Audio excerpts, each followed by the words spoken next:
الحمدللہ الذی بیدہ تصریف الاحوال و تخفیف الاسقال والصلاة والسلام علی سید الہادین الی محاسن الافعال وعلی آلہ وصحبہ المضادین لہ فی الصفات والاعمال اما بعد فاعوذ باللہ من الشیطان الرجیم بسم اللہ الرحمن الرحیم قال اللہ تبارک و تعالی لیغفر لک اللہ ما تقدم من ذنبک وما تأخر صدق اللہ مولانا العظیم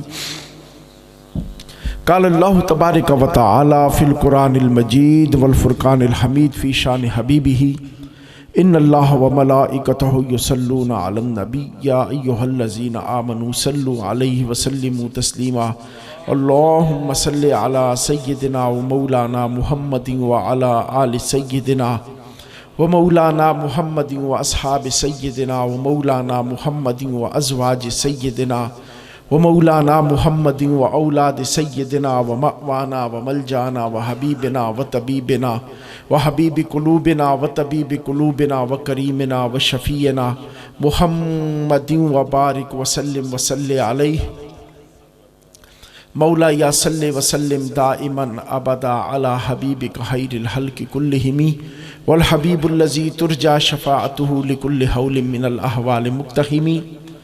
حمد و صلات کے بعد قابل صد عزت و احترام سامعین کرام، بالخصوص سٹیج پر جلوہ افروز سادات کرام، سید یاسر شاہ صاحب اور جتنے بھی سادات سٹیج پر جلوہ افروز ہیں، علماء کرام، خدائی وحدہ لا شریک کا لاکھ لاکھ احسان ہے کہ اس نے ہماری نسبتیں اپنے مصطفیٰ کی ذات سے جوڑ دی ہیں۔ انشاءاللہ میں نے جو آیت کریمہ پڑھی ہے اس کے 3 ترجمے اور ایک حدیث شریف بیان کر کے انشاءاللہ آدھے گھنٹے کے اندر بات کو ختم کریں گے۔ اب ذرا توجہ چاہتا ہوں، ہم یہاں پہ جو جمع ہیں، ہمارے خاندان علیحدہ، ہمارا رہن سہن علیحدہ، ہماری رشتہ داریاں نہیں ہیں، ہمارے تعلق نہیں ہیں، لیکن ہم یہاں پہ جمع کیوں ہیں؟ ایک نسبت ہے ایسی جس نسبت نے ہمیں اپنے گھروں سے نکال کے یہاں پہ جمع کیا ہے، جس نسبت نے ہمیں اپنے گھروں سے نکال کے یہاں جمع کیا ہے، اس نسبت کا نام نسبت مصطفیٰ صلی اللہ علیہ وآلہ وسلم ہے۔ میرے محبوب کی نسبت نے ہم کو یہاں پہ جمع کیا ہے، اور یہی نسبت ہے کمال کی نسبت کہ آج تو ہماری رشتہ داریاں ہیں، باپ بیٹے کے ساتھ محبت کرتا ہے، بیٹا باپ کے ساتھ محبت کرتا ہے، چاچا بھتیجے کے ساتھ محبت کرتا ہے، لیکن ایک وقت ایسا آئے گا جب زمین کے نیچے چلے جائیں گے، یہ رشتے ساتھ چھوڑ دیں گے، باپ بیٹے کا نہیں ہوگا، بیٹا باپ کا نہیں ہوگا، سب تعلق ٹوٹ جائیں گے، سب محبتیں ختم ہو جائیں گی۔ خدا کی قسم وہاں پہ ایک ذات میرے مصطفیٰ کی ذات ہوگی جس کا سایہ سب کی ذاتوں پہ کھڑا ہوگا۔ وہاں پہ صرف ایک میرے محبوب کی ذات ہوگی، میرے حبیب کی ذات ہوگی۔ جس وقت کوئی بھی ہمارا ساتھ نہیں دے گا، کوئی ہمیں پہچانے گا نہیں، کوئی ہمیں مانے گا نہیں، خدا کی قسم اس وقت میرے محبوب کی ذات وہ ذات ہوگی، میرے حبیب کی ذات وہ ذات ہوگی۔ جب تیرے سکے تیرے نہیں رہیں گے تیرے مصطفیٰ، تب بھی تیری لاج نبھاتے ہوئے۔ اور میں نے اسی پہ بات کو شروع کیا ہے، اسی پہ بات کو ختم کروں گا، اسی پہ بات کو شروع کیا ہے اور اسی پہ بات کو ختم کروں گا۔ توجہ چاہتا ہوں آپ لوگوں کی، چونکہ پوری کائنات کی بخشش کا دار و مدار جو ہے نا وہ ذات مصطفیٰ پہ ہے۔ پوری کائنات کی، میں نے صرف امت مصطفیٰ نہیں کہا ہے، ہر امت، ہر وہ انسان جسے رب بخشے گا کا دار و مدار ذات مصطفیٰ صلی اللہ علیہ وآلہ وسلم۔ میں نے جس آیت کریمہ کو تلاوت کیا ہے اس کے 3 معنی بیان کروں گا۔ ویسے تو آل محبت نے اس کے بڑے معنی بیان کیے ہیں، لیکن میں 3 بیان کروں گا، ایمان تازہ ہو جائے گا۔ پہلا معنی جو آل محبت نے بیان کیا ہے، مفسرین نے بیان کیا ہے، خدا فرما رہا ہے کہ لیغفر لک اللہ ما تقدم من ذنبک وما تأخر، کہ محبوب اللہ تعالی تیری نسبت تیرے تعلق کی وجہ سے بخش دے گا تیرے امت کے اگلے گناہ بھی اور پچھلے گناہ بھی۔ کیا خوبصورت بات! فرمایا کہ محبوب اللہ تیری نسبت سے معاف فرما دے گا تیرے امت کے اگلے گناہ بھی، تیری امت کے پچھلے گناہ بھی۔ مولا کائنات جو گناہ ہو گئے وہ تو پچھلے گناہ ہیں، جو سرزد ہو گئے وہ تو پچھلے گناہ ہیں، مولا وہ گناہ تو معاف فرما دے گا۔ یہ اگلے گناہ کون سے ہیں جو نسبت مصطفیٰ کے تصدق سے معاف فرمائے گا؟ تو بڑا پیارا جواب ملتا ہے، اے امت مصطفیٰ میں تجھے کسی حال میں بھی نہیں بھولا، کسی حال میں نہیں بھولا، جو تو نے کر لیا وہ بھی مصطفیٰ کے تصدق سے معاف ہو جائیں گے، اور تو جو زندگی میں کرے گا وہ بھی مصطفیٰ کے تصدق سے معاف فرما۔ فرمایا محبوب تیری امت سے جو ہو گیا وہ بھی تیرے تصدق سے معاف فرماؤں گا، اور جو وہ کریں گے وہ بھی تیرے تصدق سے معاف فرماؤں گا۔ اور یہاں پہ آل محبت نے، صوفیاء نے بڑا پیارا ایک اور نقطہ لکھا ہے۔ فرمایا جب رب نے کہا نا ما تقدم من ذنبک وما تأخر، کہ محبوب اللہ تیری وجہ سے تیری امت کے پچھلے گناہ معاف فرمائے گا، کہتے ہیں اس کے اوپر رب کائنات نے ایک بہت بڑا تحفہ امت مصطفیٰ کو عطا فرمایا، ایک بہت بڑا تحفہ۔ خدا، آل محبت لکھتے ہیں، خدا دوسرے لفظوں میں امت مصطفیٰ کو یہ پیغام دے رہا ہے کہ اے میرے نبی کی امتو، اگر تم حالت کفر سے حالت اسلام کی طرف آتے ہو، کفر کو چھوڑ کے مصطفیٰ کے دامن کرم سے وابستہ ہو جاتے ہو، کفر کو چھوڑ کے نبی کی ذات سے وابستہ ہو جاتے ہو، کفر کو چھوڑ کے نبی کے بن جاتے ہو، میں تمہیں یہ انعام عطا کرتا ہوں کہ جس دن تمہاری نسبت میرے مصطفیٰ کی ذات سے جڑے گی، میں خدا تمہارے حالت کفر کے گناہ بھی مصطفیٰ کے تصدق سے معاف کروں گا۔ میں خدا تمہارے حالت کفر کے گناہ بھی معاف کر دوں گا اپنے محبوب کے تصدق سے۔ اور دوسرا ترجمہ جو مفسرین نے کیا ہے وہ یہ کرتے ہیں کہ خدا فرما رہا ہے لیغفر لک اللہ ما تقدم من ذنبک وما تأخر۔ اب اس کا معنی یہ ہوگا کہ اے محبوب اللہ تعالی آپ کے تصدق سے جو آپ کے تابع فرمان ہو گئے اور آپ سے پہلے گزر گئے، فرمایا محبوب خدا ان کے گناہ بھی معاف فرما دے گا، اور جو آپ کے بعد میں آئیں گے فرمایا محبوب تیری وجہ سے جو تیرے تابع ہو گئے خدا ان کے گناہ بھی معاف فرما دے گا۔ اب ذرا توجہ چاہتا ہوں، بات کو سمجھانے لگا۔ میں نے پہلے کہا تھا نا کہ پوری کائنات کی انسانیت کی بخشش کا دار و مدار ذات مصطفیٰ پہ، پوری کائنات کی بخشش کا دار و مدار کس پہ ہے؟ ذات مصطفیٰ صلی اللہ علیہ وآلہ وسلم پہ ہے۔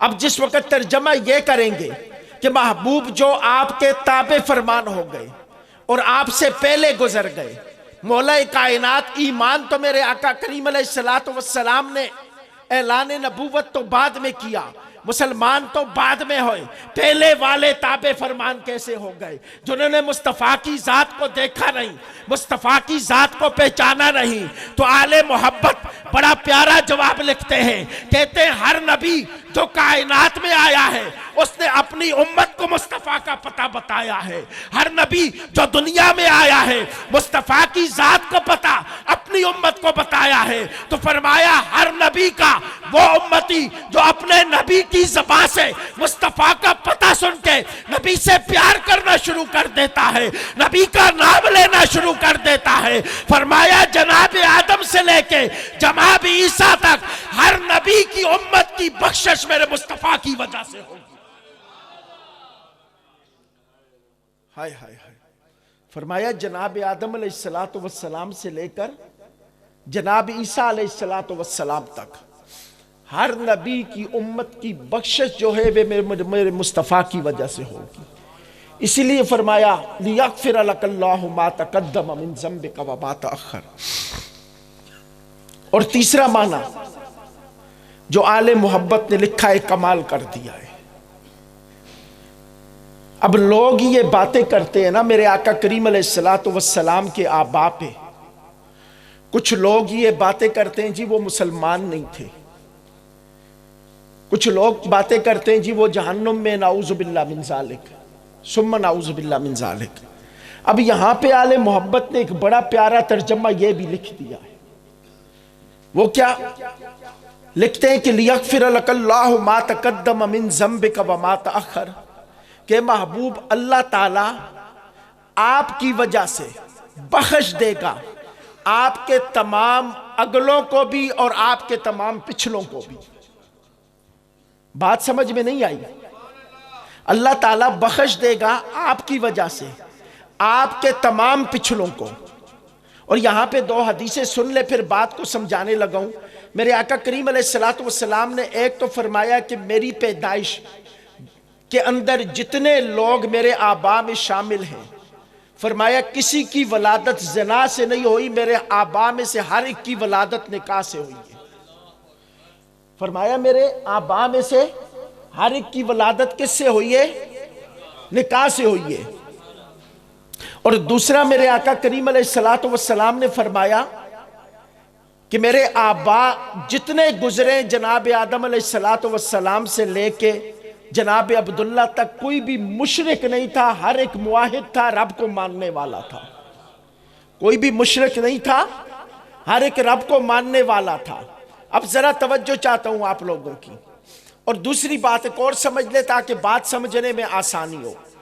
مغفرت کا تعلق صرف گناہ کی بخشش سے نہیں ہوتا، مغفرت کا تعلق صرف گناہ کی بخشش سے نہیں ہوتا، مغفرت کا تعلق درجات کی بلندی سے بھی ہوتا ہے.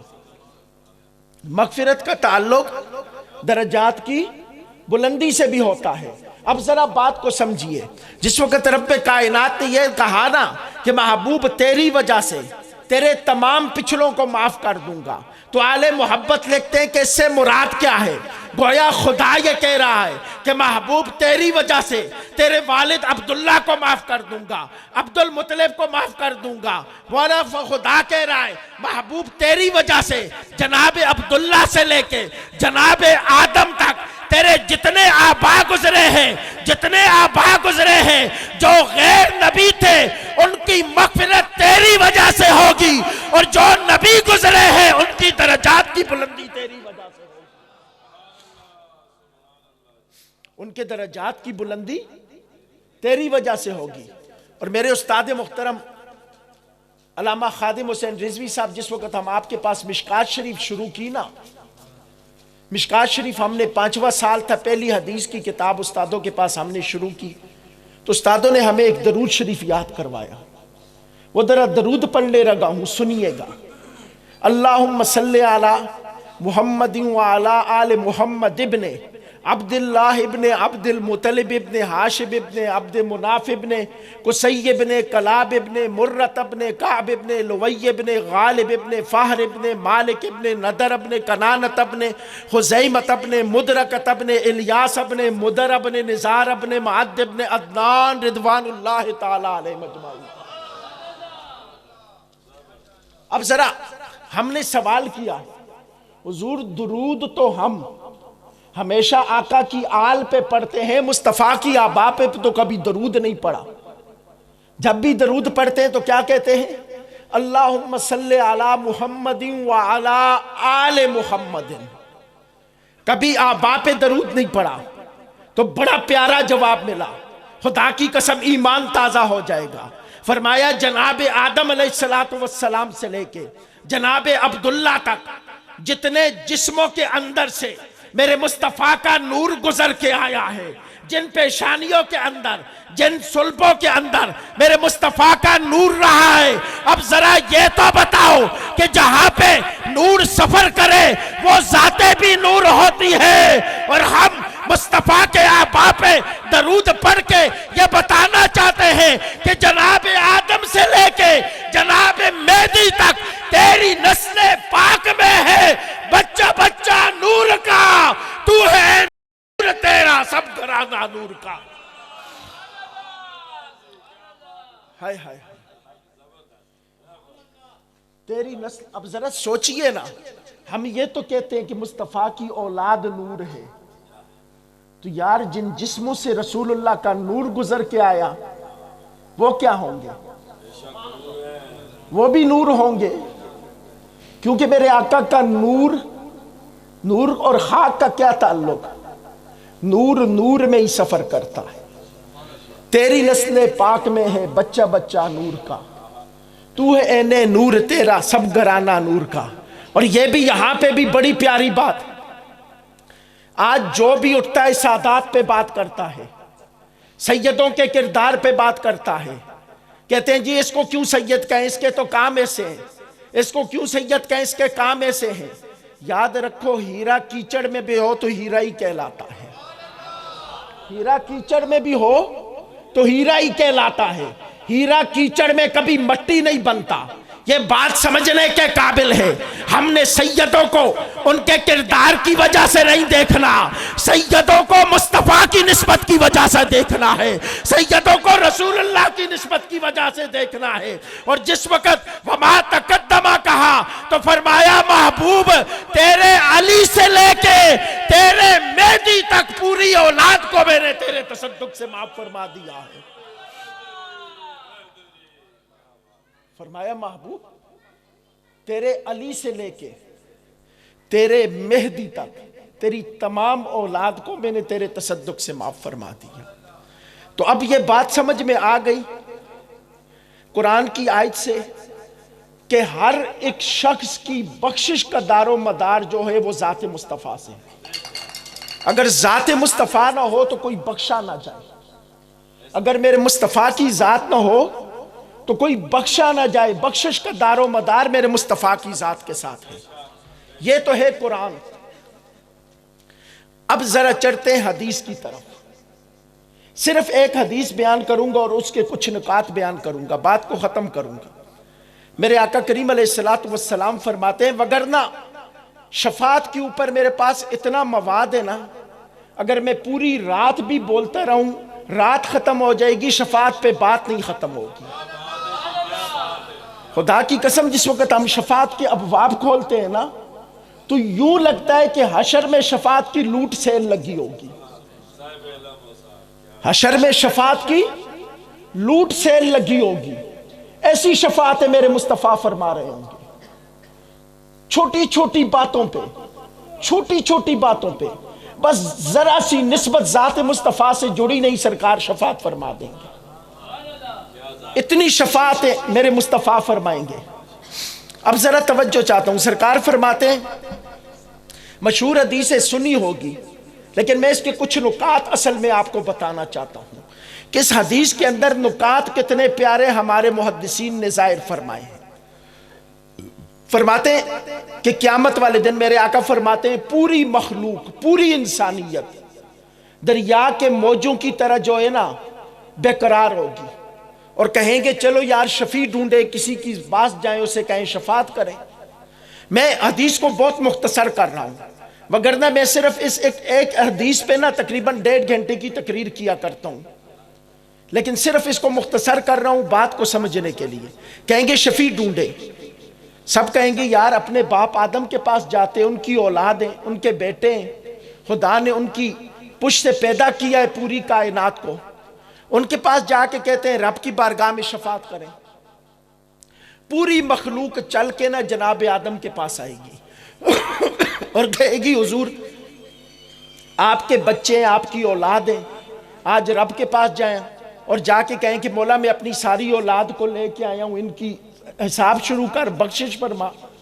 جناب آدم کہیں گے نہیں یار یہ میرا منزل نہیں ہے, یہ میرا مقام نہیں ہے, کسی اور کے پاس جاؤ. کہیں گے پتہ بتا دو. جناب آدم فرمائیں گے جناب نوح کے پاس جاؤ. جناب نوح کے دروازے پہ جائیں گے، وہ کہیں گے اور جاؤ، پوچھیں گے کہاں جاؤ، وہ کہیں گے جناب ابراہیم کے پاس جاؤ۔ اولو العزم جو رسول ہیں ان کے پاس بھیجا جائے گا۔ جناب ابراہیم کہیں گے جناب موسیٰ کے پاس جاؤ، جناب موسیٰ کہیں گے جناب عیسیٰ کے پاس جاؤ۔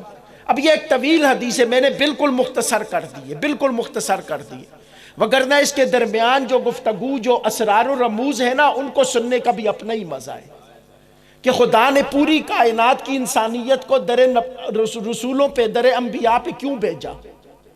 ڈائریکٹ ذات مصطفیٰ کے پاس بھی آ سکتے تھے۔ اب ذرا توجہ چاہتا ہوں، جناب عیسیٰ کے پاس آئیں گے، وہ کہیں گے ہاں آؤ میں پتہ بتاتا ہوں جو تمہیں خدا تک لے کے جائے گا، آؤ میں پتہ بتاتا ہوں جو تمہیں خدا تک لے کے جائے گا، چونکہ خدا نے مجھے دنیا میں بھی اس کا پتہ بتانے کے لیے بھیجا اور حشر میں اسی کا پتہ بتانے کے لیے بھیجا۔ فرمایا دنیا میں جس وقت نبوت کا اعلان کرتا ہے تو جوانی میں کرتا ہے۔ فرمایا میں نے تو پنگوڑے میں کہہ دیا تھا انی عبداللہ آتانی الکتاب وجعلنی نبیا، کہ میں اللہ کا بندہ ہوں، مجھے کتاب عطا کی گئی، مجھے نبی بنایا گیا۔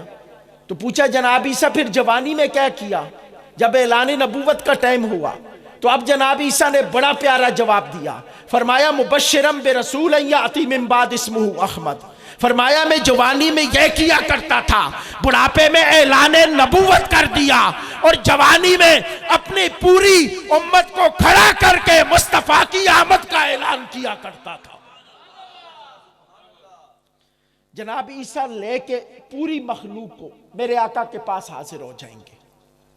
اب یہاں پہ دو چیزیں سمجھے، پھر حدیث کے اگلے حصے کی طرف جاتے ہیں۔ ہر نبی دنیا میں کیوں آیا؟ بور تو نہیں ہو رہے یار؟ اگر ہو رہے ہیں تو میں بس کر دیتا ہوں۔ اچھا، پوری اب کائنات میں انبیاء کو کیوں بھیجا؟ کائنات میں انبیاء کو کیوں بھیجا؟ خدا کا پتہ بتانے کے لیے۔ ہر نبی کس لیے آیا؟ ذرا بولو تو صحیح بھائی، ہر نبی کس لیے آیا؟ مجھے پتہ چلے آپ کو سمجھ آ رہی ہے۔ ہر نبی کس لیے آیا؟ خدا کا پتہ بتانے کے لیے۔ اور خدا بھی کیسا کہ جس کو کسی نے دیکھا نہیں۔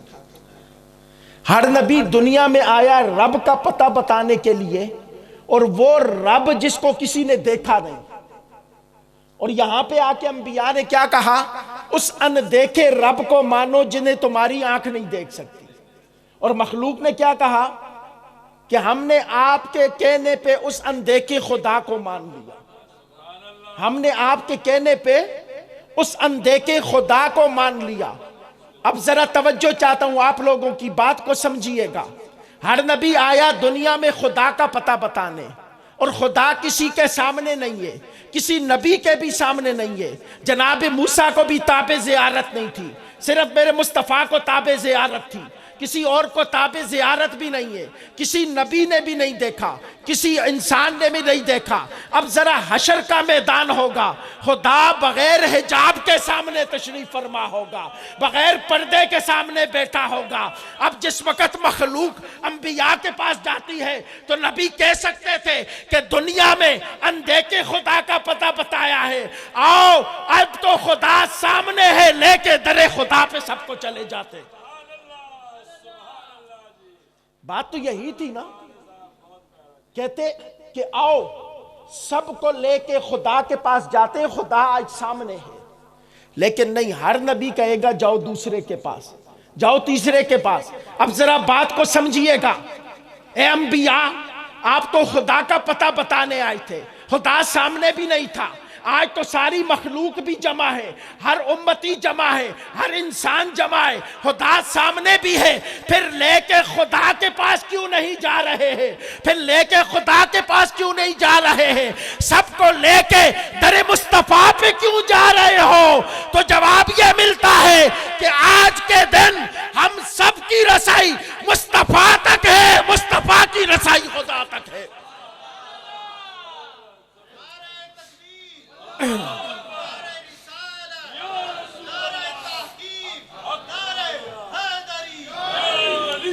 ہائے ہائے ہائے، جواب ملتا ہے کہ آج ہم سب کی رسائی صرف مصطفیٰ کی ذات تک ہے، مصطفیٰ کی رسائی خدا کی ذات تک ہے۔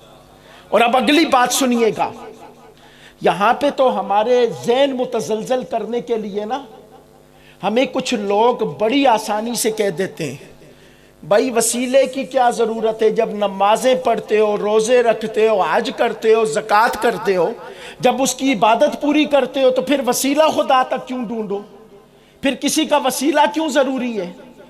اب ذرا بات کو سمجھیے گا، یہاں پہ عبادتوں پہ ناز ہے، ریاضتوں پہ ناز ہے، سجدوں پہ ناز ہے، چلوں پہ ناز ہے، بستر اٹھانے پہ ناز ہے کہ ہاں ہم وسیلے کو نہیں مانتے، ہم ڈائریکٹ خدا تک پہنچیں گے۔ اب ذرا بتا بیٹا، حشر میں خدا سامنے ہوگا، تو کیا تیرے باپ کی بھی جرت نہیں ہوگی کہ بغیر وسیلہ مصطفیٰ کے خدا تک پہنچ سکے، بغیر مصطفیٰ کے وسیلے تک خدا تک پہنچ سکے؟ ارے اگر وسیلے کی بات نہیں تھی تو جا خدا سامنے بیٹا ہے، ذرا مل کے تو بتا، خدا سامنے بیٹا ہے، ذرا بات کر کے تو بتا۔ ارے تو کیا وہاں پہ آدم سے لے کے جناب عیسیٰ تک ہر نبی اس خدا تک پہنچنے کے لیے مصطفیٰ کے وسیلے کا محتاج ہوگا۔ ارے کوئی بھی بغیر وسیلہ مصطفیٰ کے خدا تک نہیں پہنچ سکے گا۔ اور کیا حال خوب اعلیٰ حضرت نے کہا تھا کہ آج لے ان کی پناہ، آج مدد مانگ ان سے، کل نہ مانیں گے قیامت میں اگر مان گیا۔ آج لے ان کی پناہ، آج وسیلے کو مان، کل بغیر وسیلہ مصطفیٰ کے خدا تک نہیں پہنچا جا سکے گا۔ خدا تو سامنے ہوگا نا، یہاں پہ تو پردوں میں چھپا ہے، کروڑوں اربوں نور کے پردوں میں چھپا ہے، وہاں پہ تو سامنے ہوگا، پھر پہنچ کے بتانا بغیر وسیلہ مصطفیٰ کے کوئی نہیں پہنچ سکتا۔ اب ذرا آگے چلتے ہیں حدیث کے دوسرے باب کی طرف۔ سرکار فرماتے ہیں ساری مخلوق میرے پاس حاضر ہو جائے گی اور آ کے عرض کرے گی یا رسول اللہ خدا کی بارگاہ میں شفاعت کر دیں، رب بڑا غصے میں ہے، مانے گا تو صرف آپ سے مانے گا وگرنہ خدا کو منانا مشکل ہے۔ سرکار فرماتے ہیں میں جاؤں گا، جنت کا دروازہ کھٹکھٹاؤں گا، دروازہ کھل جائے گا، رب پورے کار و غضب میں بیٹھا ہوگا، پورے جلال کے اندر۔ کیوں؟ آج سب رب کے دشمن خدا کے سامنے کھڑے ہوں گے، فرعون بھی کھڑا ہوگا، نمرود بھی کھڑا ہوگا، آمان بھی کھڑا ہوگا، ابو جہل بھی ہوگا، ابو لہب بھی ہوگا، عتبہ بھی ہوگا، شیبہ بھی ہوگا، مسیلمہ بھی ہوگا۔ خدا کی خدائی پہ بھی حملہ کرنے والے، مصطفیٰ کی مصطفائی پہ بھی حملہ کرنے والے سامنے ہوں گے، خدا کار و غضب میں بیٹھا ہوگا۔ سرکار فرماتے ہیں میں سر سجدے میں رکھ دوں گا اور اپنے رب کی وہ تعریف کروں گا جو آج سے پہلے کسی نے کی نہیں، نہ آج کے بعد کوئی کر سکے گا۔ سرکار فرماتے ہیں وہ تعریف نہ کسی نے کی نہ کوئی کر سکے گا، سر سجدے میں رکھ کے رب کی وہ تعریف کروں گا۔ تو رب کیا کہے گا؟ ارفع راسک یا محمد، اے محبوب ذرا مکھڑاتے دکھا، ذرا چہراتے دکھا، کل تسمع، محبوب ذرا زبان سے بول تو صحیح، تیرا رب سن رہا ہے۔ سل توتا، محبوب آج مانگ تو صحیح، تیرا رب عطا کرنے والا ہے۔ وشفا تو شفا، محبوب تو شفاعت کر، تیرا رب تیری شفاعت قبول کرنے والا ہے۔ تو سرکار فرماتے ہیں میری زبان پہ بے اختیار ہوگا رب امتی رب امتی رب امتی رب امتی۔ رب کہے گا محبوب اتنا پیار ہے امت سے تو جا پھر جہنم کے کنارے پہ جا۔ بعض روایات میں یہاں تک آیا ہے کہ سرکار خود اپنے ہاتھ سے جہنم میں اتریں گے، اتر کے اپنے امتیوں کو بچا کے لائیں گے۔ اب ذرا توجہ چاہتا ہوں، خدا کہے گا محبوب جا جہنم کی طرف جا، اپنے امتیوں پہ نظر دوڑا، جس کے دل کے اندر ایک جو کے دانے کے برابر بھی ایمان ہے نا، اسے پکڑ کے جنت میں ساتھ لے کے چلا جا۔ کیا؟ ایک جو کے دانے کے برابر بھی ایمان ہے، پکڑ کے جنت میں لے کے چلا جا۔ اب ذرا یہاں پہ اگلا حصہ سننے سے پہلے یہ بات سمجھیے گا، ہم نے جب کسی کے ساتھ سودا کرنا ہو نا، سودا نہ کرنا ہو نا تو بڑا منہ پھاڑ کے رقم مانگ لیتے ہیں، سن کے اگلا ویسے ہی پچ جائے گا۔ جب سودا کرنا ہو نا تو بڑا مائنر سا سفر رکھتے ہیں، فاصلہ رکھتے ہیں تاکہ کچھ یہ نیچے آئے کچھ یہ نیچے آئے، درمیان میں بات طے ہو جائے۔ اسی طرح ہوتا ہے نا کہ کچھ یہ نیچے آئے کچھ یہ نیچے آئے، درمیان میں بات طے ہو جائے۔ اب امت کی بخشش کا سودا میرے مصطفیٰ خدا سے فرما رہے ہیں، بات سمجھیے گا۔ امت کی بخشش کا سودا، بلا تشبیہ بات کو کر رہا ہوں، امت کی بخشش کا سودا خدا مصطفیٰ سے فرما رہے ہیں، لیکن میں قربان جاؤں اس سودے کے انداز بھی نرالے ہیں، اس سودے کے اطوار بھی نرالے ہیں، اس سودے کی بات بھی نرالی ہے۔ فرمایا محبوب دنیا کا سودا، دونوں فریق نیچے آتے ہیں پھر بات بنتی ہے۔ محبوب یہاں پر سودا ایسے ہوگا کہ تو مانگتا جائے گا، میں بخشتا جاؤں گا، جہاں پہ تیری رضا ہوگی وہاں پہ سودا مکمل ہو جائے گا۔ جہاں پہ تیری رضا ہوگی وہاں پہ سودا مکمل ہو جائے گا۔ فرمایا محبوب جا ایک جو کے دانے کے برابر۔ اب ذرا توجہ کرو، رب نے کوئی ایک من نہیں کہا کہ ایک من ایمان ہے تو لے جا، کوئی 20 کلو نہیں کہا، کوئی 1 کلو نہیں کہا، کوئی آدھا کلو نہیں کہا، کوئی پاؤ بھی نہیں کہا، کوئی چھٹاکی بھی نہیں کہا، کوئی تولا بھی نہیں کہا، کوئی ماسا بھی نہیں کہا، وزن کی تو اہمیت ہی نہیں رکھی، صرف ایک جو کے دانے کے برابر ایمان پہ کہا محبوب امت کو لے کے جنت میں چلا جا۔ سرکار آئیں گے پھر سر سجدے میں رکھ دیں گے، پھر رب کہے گا ارفع راسک یا محمد قل تسمع سلطوتا وشفا تو شفا، تو سرکار پھر سر اٹھا کے فرمائیں گے رب امتی رب امتی۔ رب کہے گا محبوب جو کے دانے کے برابر والوں کو بخش دیا ہے، اب اور کیا چاہتا ہے؟ رب کہے گا محبوب میں نے جہنم میں دیکھا اس سے کم ایمان والے بھی جہنم میں جا رہے تھے، مولا تھے تو میرے نا، تھے تو میرے، مانتے تو مجھے تھے، محبت تو مجھ سے کیا کرتے تھے، کلمہ تو میرا پڑھا کرتے تھے، نسبت تو مجھ سے رکھا کرتے تھے۔ خدا کہے گا محبوب اگر جو کے دانے پہ نہیں راضی ہے تو جا جہنم کے اندر دیکھ، جس کے دل کے اندر ایک ذرے کے برابر ایمان ہے اسے لے کے جنت میں ساتھ چلا جا۔ جس کے دل میں ایک ذرے کے برابر، اب ذرہ ریت کا کتنا ہوتا ہے؟ بہت چھوٹا، فرمایا ایک ذرے کے برابر بھی ایمان ہے اسے لے کے جنت میں ساتھ چلا جا۔ سرکار فرماتے ہیں جاؤں گا جہنم سے ایک ذرے واروں کو پکڑ کے جنت میں لے جاؤں گا۔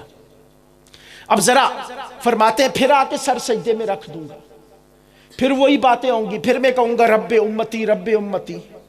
رب کہے گا محبوب ذرے والوں کو تو بخش دیا ہے، اب اور کیا چاہتا ہے؟ سرکار فرماتے ہیں میں کہوں گا مولا اس سے کم والے بھی جہنم میں جا رہے تھے، تو خدا کہے گا محبوب جا، حدیث کے الفاظ ہیں ذرا الفاظ کا مزہ لیجئے۔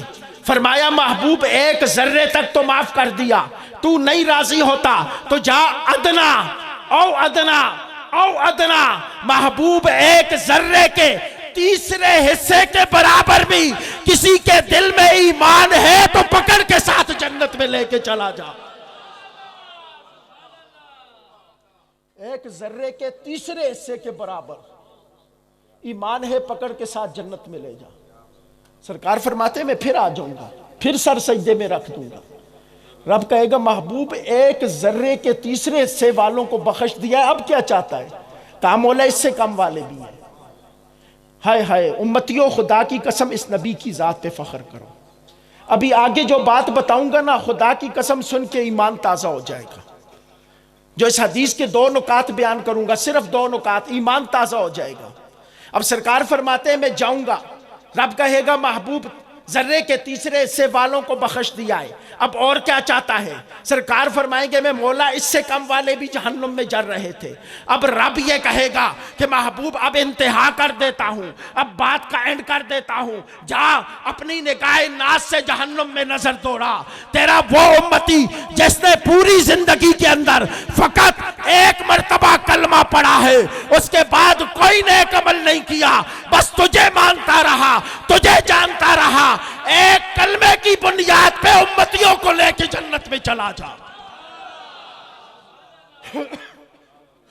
ہائے ہائے ہائے،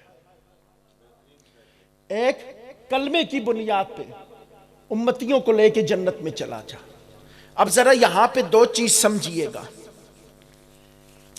رب نے یہ کیوں کہا ارفع راسک یا محمد؟ بات نہیں سمجھ میں آئی. رب نے کیوں کہا ارفع راسک یا محمد؟ ذرا بات کو سمجھانے لگا ہوں، پھر سمجھ میں آئے گا رب نے کیوں کہا. آپ سونے ذرا مکھڑاتے دکھا. اب ذرا پوری عبادتوں میں سب سے مرکزی عبادت کون سی ہے؟ یار مسلمان ہے، سب کو پتہ. جی بالکل، یہ تو کلمہ ہے نا، یہ تو ایمان کی بنیاد ہے. مرکزی عبادت نماز ہے. کیا ہے؟ جو دن میں 5 مرتبہ ادا کی جاتی ہے. مرکزی عبادت کیا ہے؟ نماز. اور نماز کا سب سے اہم رکن کون سا ہے؟ سجدہ. نماز کا اہم رکن کیا ہے؟ سجدہ. تو اب پتہ یہ چلا کہ سجدہ تمام عبادات کا مرکز ہے. مرکزی عبادت نماز، نماز کا مرکزی رکن سجدہ. اب ذرا میرا اور آپ کا سجدہ کیا ہے؟ میں ہوں یا وقت کا غوث ہو؟ سجدے میں ایک ہی تسبیح پڑھتے ہیں، کون سی؟ سبحان ربی الاعلیٰ. میں ہوں چیف آف آرمی سٹاف ہو، سجدے میں تسبیح ایک ہی ہے، سبحان ربی الاعلیٰ. میں ہوں ہمارے چیف منسٹر صاحب ہوں، پرائم منسٹر صاحب ہوں، ایک ہی تسبیح ہے سبحان ربی الاعلیٰ. اس کے علاوہ کسی اور کی کوئی تسبیح نہیں ہے. یہ ہمارے سجدوں کی کیفیت ہے. اب سرکار کیا فرماتے ہیں کہ میں سر سجدے میں رکھوں گا اور وہ تعریف کروں گا جو آج سے پہلے نہیں کی، نہ آج کے بعد کسی نے کرنی ہے. اب ذرا توجہ فرماؤ، میرے آقا سے کامل ہستی پوری کائنات میں کوئی ہے؟ فرشتوں میں کوئی؟ انسانوں میں کوئی؟ جنوں میں کوئی؟ تو اب پوری کائنات کی سب سے کامل ترین ہستی، یہ بات سمجھیے گا، پوری کائنات کی سب سے کامل ترین ہستی. اور سرکار فرماتے ہیں ایسا سجدہ کسی نے کیا بھی نہیں ہوگا. نہ جبرائیل نے کیا، نہ میکائیل نے کیا، نہ اسرافیل نے کیا، نہ اسرائیل نے کیا، کسی نے نہیں کیا. اور پوری کائنات کی سب سے کامل ترین ہستی اور پوری تاریخ کائنات کا سب سے کامل ترین سجدہ ادا کر رہی ہے. بات سمجھ میں آ رہی ہے دوستو؟ اس سجدی کی اہمیت کو سمجھو کہ پوری کائنات کی سب سے کامل ترین ہستی کائنات کا سب سے کامل ترین سجدہ بغیر حجاب کے اپنے رب کے سامنے کر رہی ہے. بغیر حجاب کے اپنے رب کے سامنے کر رہی ہے. اب ذرا بات کو سمجھو دوستو، کائنات کی سب سے کامل ترین ہستی، سب سے کامل ترین سجدہ بغیر حجاب کے اپنے رب کو کر رہی ہے. چاہیے تو یہ تھا کہ رب کہتا محبوب پوری کائنات کے اندر جب سے یہ دنیا بنی ہے جب تک یہ رہے گی اتنا کامل سجدہ کسی نے نہیں کیا، اتنی کامل ذات بھی کوئی نہیں آئی. محبوب سر سجدے میں رکھ، عبادت کی انتہائی، بندگی کی انتہائی، بندگی کی انتہائی. محبوب سجدہ تیرا ہے، سر سجدے میں رکھ کے مانگ، جو مانگے گا میں تجھے عطا کر دوں گا. کیونکہ اس سے کامل سجدہ کسی نے کیا نہیں. اتنا کامل سجدہ بغیر حجاب کے خدا کے سامنے ہے. اور رب کیا کہہ رہا ہے؟ اتنے بڑے سجدے کو چھوڑ کے رب کہہ رہا ہے ارفع راسک یا محمد. سونے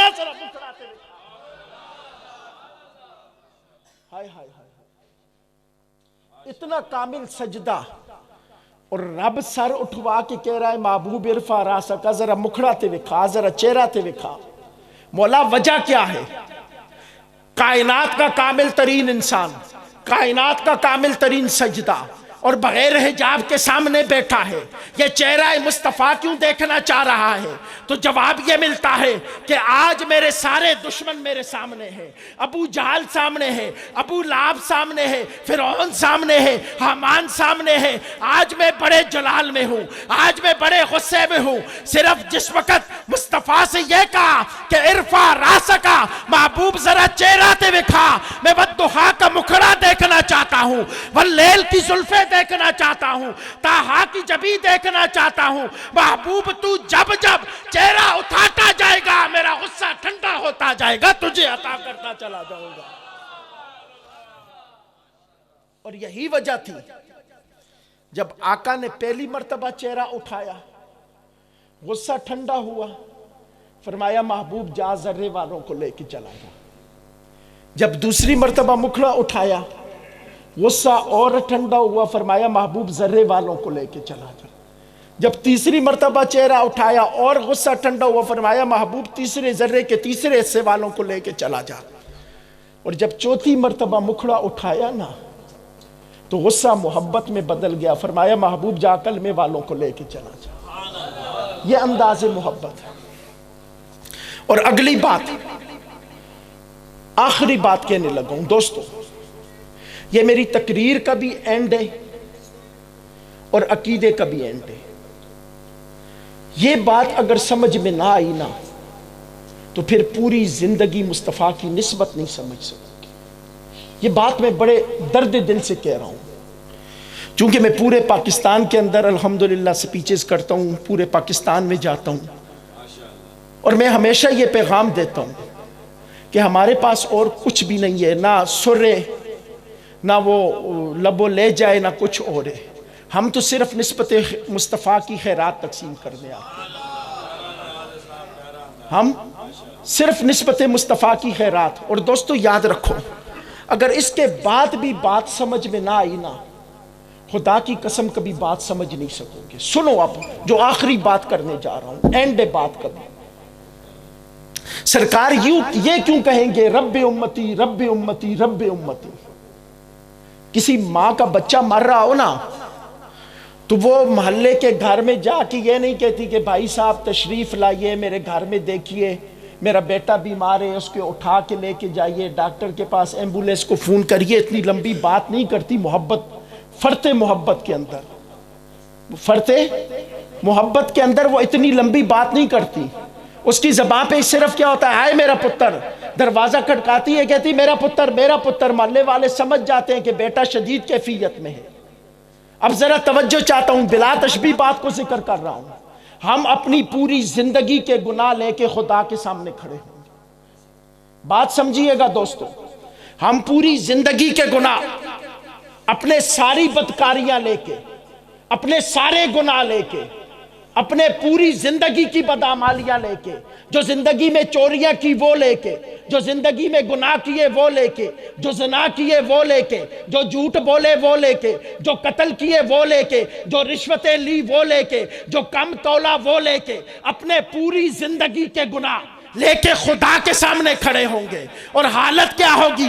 رب مکمل غضب کی کیفیت میں ہوگا، پلے صراط سے گزرنے کا کام شروع ہو چکا ہوگا، جہنم کے دروازے کھول دیے گئے ہوں گے، اعمال کے دفتر لگ چکے ہوں گے، اور جہنم کے گڑھے کے کنارے پہ ہم اپنے اعمال کے سبب سے کھڑے ہوں گے۔ ہماری برائیاں، ہمارے زندگی کے اعمال وہاں پہ کھڑے ہوں گے۔ اور میں قربان جاؤں، مصطفیٰ جب امت کو اس حال میں دیکھیں گے کہ اپنے گناہوں کے سبب ہلاک ہونے والی ہے، اپنے گناہوں کے سبب مرنے والی ہے، اپنے گناہوں کے سبب جہنم میں جانے والی ہے، تو مصطفیٰ امت کی محبت کے اندر اضطراری طور پہ کہیں گے رب امتی رب امتی رب امتی۔ مولا ان کے گناہوں کو نہ دیکھ، میرے پکارنے کو دیکھ لے، ان کی چوریوں کا نہ دیکھ، میری طرف دیکھ لے، ان کی برائیوں کو نہ دیکھ، میری طرف دیکھ لے۔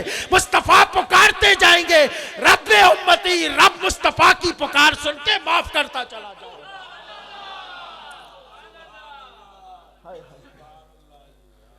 مصطفیٰ پکارتے چلے جائیں گے اور رب معاف کرتا چلا جائے گا۔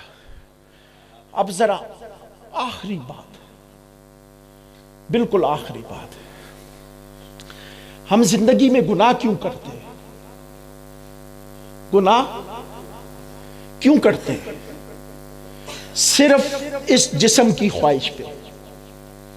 کس کے لیے؟ صرف اس جسم کی خواہش پہ، اس کے علاوہ کچھ بھی نہیں ہوتا۔ جھوٹ بولتے ہیں پیسہ آئے میرے جسم پہ لگے، اچھا مکان بنے، اچھی گاڑی ہو، ہاتھوں سے حرام کماتے ہیں، پیروں سے چل کے حرام کی طرف جاتے ہیں، آنکھوں سے حرام دیکھتے ہیں، کانوں سے حرام سنتے ہیں۔ کیوں؟ میرے جسم کو لذت ملے، جسم کی لذت کے لیے، اس کی تزین و آرائش کے لیے۔ اس کے اوپر خوبصورت لباس پہننے کے لیے، اور ایک طرف بیٹا کھڑا ہو نا، دوسری طرف باپ کھڑا ہو. مرنے کی باری آئے گی، باپ کہے گا چلو بیٹا مر جائے میں تو سلامت رہوں، میرا اپنا جسم ہے. اپنے جسم کی وجہ سے ہم اپنی اولاد کو بھی نہیں کرتے، اپنی بیوی بچوں کو بھی نہیں کرتے جب اپنے جسم کی بات آ جائے. چونکہ ہماری سب وفاؤں کا مرکز ہمارا جسم ہے، سب آرزوؤں کا مرکز ہمارا جسم ہے، سب چاہتوں کا مرکز ہمارا جسم ہے، سب تمناؤں کا مرکز ہمارا جسم ہے. اس کا لباس، اس کا کھانا، اس کا پینا، اس کی تزین، اس کا آرائش ہمارا سب سے مرکزی نظریہ ہوتا ہے. لیکن سوچ دوست، کل حشر کے میدان کے اندر تیرے ہاتھ بول کے کہیں گے کو مولا یہ گناہ میرے ساتھ کیا کرتا تھا، تیری زبان بول کے کہے گی مولا یہ جھوٹ بولا کرتا تھا، تیرے پاؤں بول کے کہیں گے مولا یہاں پہ گناہ کی طرف جایا کرتا تھا، تیرا پیٹ بول کے کہے گا مولا یہ حرام مجھ میں ڈالا تھا. جس جسم کے لیے تو سب کچھ کرتا ہے، کل حشر کے میدان میں یہی جسم تیرا مخالف ہو جائے گا، یہی ہاتھ تیرے مخالف ہو جائیں گے، یہی پاؤں تیرے مخالف ہو جائیں گے. تیرا وجود تیرا نہیں رہے گا، بلکہ تیرے خلاف بول بول کے گواہیاں دیتا ہوا نظر آئے گا. ارے جس وقت تیرا اپنا وجود تیرا ساتھ نہیں دے گا، اگر کوئی ساتھ دے گا تو مصطفیٰ کی ذات ساتھ دے گی، کوئی ساتھ دے گا تو آمنہ کا در یتیم ساتھ دے گا. ارے جس وقت تو دنیا میں سب سے زیادہ وفا جس سے کرتا ہے وہی بے وفائی کرے گا. اگر وفا کریں گے تو مصطفیٰ کی ذات کرے گی. خدا کی قسم اگر وہاں پہ کوئی تیرا وفادار ہوگا تو وہ آمنہ کا در یتیم تیرا وفادار ہوگا. دوستو یہ اینڈ ہے، اس سے آگے کچھ بھی نہیں. اس سے آگے کوئی ہے تو مجھے بتا دے، میں اگلی تقریر میں شامل کر لوں گا. اگر کسی کو اس سے زیادہ بات سمجھ میں آ رہی ہے، علماء بھی تشریف فرمائیں تو میری رہنمائی کر دیں تاکہ میں اگلی تقریر میں شامل کر لوں. میرے نزدیک یہ اینڈ ہے کہ جس وقت تیرا اپنا جسم تیرا نہیں رہے گا، وہ تیرے خلاف بول بول کے رہا ہوگا خدا کی قسم مصطفیٰ تجھے کملی میں چھپا رہے ہیں. تو یار پھر اس نبی سے وفا کیوں نہ کی جائے؟ کوئی ایک وجہ بتا دو کہ اس نبی سے وفا نہ کی جائے. خدا کی قسم وہ اتنا وفادار ہے، اتنا وفادار ہے، اتنا میرا پیارا محبوب ہے، اتنا لجپال نبی ہے کہ جب میرے ہاتھ میرا ساتھ نہیں دے رہے ہوں گے میرے مصطفیٰ میرا ساتھ دے رہے ہوں گے، میری زبان میرا ساتھ نہیں دے رہی ہوگی میرے حبیب میرا ساتھ دے رہے ہوں گے، میرا پیٹ میرا پورا جسم میرے مخالف ہوگا، خدا کی قسم میرا مصطفیٰ میرا اپنا ہوگا. تو پھر دوستو کیوں وفاداریاں ارد گرد تقسیم کرتے ہو؟ ساری وفاداریوں کا مرکز و محور مصطفیٰ کی ذات ہونی چاہیے، ساری توجہات کا مرکز و محور مصطفیٰ کی ذات ہونی چاہیے، ساری تمناؤں کا مرکز و محور مصطفیٰ کی ذات ہونی چاہیے. یاد رکھو آج نبی سے وفا کرو، کل نبی تم پہ فخر کرتے ہوئے نظر آئیں گے. آج رسول اللہ کے بن جاؤ، کل چادر تطہیر میں چھپ جاؤ گے. آج مصطفیٰ کے بن جاؤ، کل چادر کالی کملی میں چھپ جاؤ گے. دوستو جو نبی تیرے جسم سے زیادہ تیرا خیال رکھے پھر وفائیں بھی تو اسی نبی کا حق بنتی ہے نا. جو نبی تیرے جسم سے زیادہ تیرا خیال رکھے، بتاؤ پھر ہم وفائیں کسی اور پہ تقسیم کریں؟ انہیں جانا انہیں مانا، نہ رکھا غیر سے کچھ کام. للہ الحمد کہ میں دنیا سے مسلمان کیا، وما علینا